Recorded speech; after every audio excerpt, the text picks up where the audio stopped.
কেমন আছো তোমরা? জি স্যার, ভালো। আপনি কেমন আছেন? আমি ভালো আছি। তা আজকে কোনো ক্লাস হবে না, আজকে পরিচয় পর্বটা শেষ করে নেই। একে একে সবাই সবার নাম বলল, কোন স্কুল থেকে আসছে এটা বলল, কত পাইছে সব। তারপর আমার পালা। আমাকে স্যার বলল, তুমি কোন স্কুল থেকে পড়াশোনা করেছো? ঠাকুরগাঁও সরকারি বালক উচ্চ বিদ্যালয়। কি? সবাই হা করে তাকিয়ে আছে। তোমার রেজাল্ট কি ছিল? আমার রেজাল্ট শুনে স্যার সহ সবাই শক। মেয়েটার নাম কি দিব আপনারা বলে দিয়েন। তোমার রোল কত ছিল? জি, গোল্ডেন A+। ভালো করে লেখাপড়া করবা, কোনো কিছু দরকার হলে আমাকে বলবা, লজ্জা করার দরকার নাই। জি স্যার, আর দোয়া করবেন। সবাই ভাবতেছে এই খ্যাতমার্কা ছেলেটা কেমনে গোল্ডেন A+ পাইছে। এরপর গেল ওই মেয়ের কাছে। আরে যে মেয়েটা আমাকে চড় মারছিল ওইটা। আমি তো তোমাকে চিনি মামুনি, কিন্তু এরা তো চিনে না। এদের তোমার পরিচয়টা দাও। আমার নাম তাসফি তাসু, উর্মি চৌধুরী। উর্মি গ্রুপ অফ ইন্ডাস্ট্রির মালিক আব্দুল মতিন চৌধুরীর একমাত্র মেয়ে। মেয়েটা যেমন তার সবকিছুই তেমন। কিরে, তুই এত কি ভাবতেছিস? না, কিছু না। হুম। তারপর স্যার চলে গেল, সবাই বাইরে চলে গেল, আমি আর সুমন বাদে। বাইরে চল যাই। না রে, যাব না। কেন? এমনি, বাইরে গেলেই ওদের আপনার শুনতে হবে। কে অপমান করবে তোকে? চল আমার সাথে। আমাকে জোর করে নিয়ে গেল। একটু পর একটা মেয়ে এলো আমাদের মাঝে। হাই, কি করো এখানে? দেখতে তো পারতেছো বসে আছি। আমি তামান্না জাহান মেহের, তোমাদের সাথেই পড়ি। ওহ।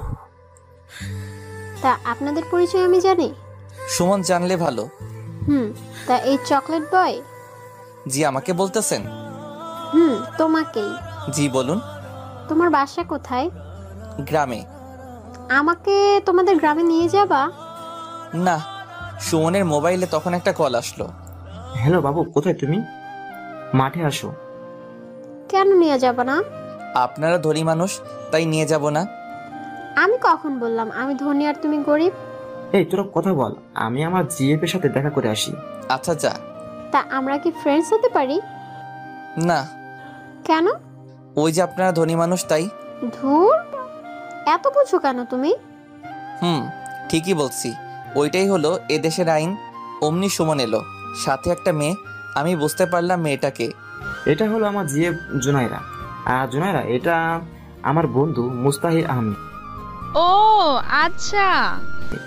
চল এবার বসি। তখন চারজনে বসে আড্ডা দিতে লাগলাম। একে একে সব ক্লাস শেষ হয়ে গেল। আমি আমার সাইকেলটা নিয়ে বাসায় আসলাম। আমার এই অবস্থা দেখে তো আম্মু খুব টেনশনে পড়ে গেল। আমার মাথায় ব্যান্ডেজ, তাও প্রথম দিন কলেজে গিয়ে। কি রে বাবা, তোর কপালে কেন ব্যান্ডেজ? আসলে আম্মু, আমি সাইকেল নিয়ে যখন যাচ্ছিলাম তখন অ্যাক্সিডেন্ট হয়েছিল। কি? কিছু হয়নি তো বাবা তোর? না, কপালে একটু কেটে গেছিল, তাই ব্যান্ডেজ করছি আম্মু। আচ্ছা তুই এখন ফ্রেশ হয়ে আয়, আমি খাবার রেডি করতেছি। আচ্ছা আম্মু। আমি ফ্রেশ হতে গেলাম। কিছুক্ষণ পর আবার আব্বু বাসায় চলে এলো কৃষকের যাবতীয় জিনিস নিয়ে। আব্বুও গোসল করে এলো, একসাথে খাইলাম। তারপর নামাজ পড়ে এসে দিলাম একটা আচ্ছা মতো ঘুম।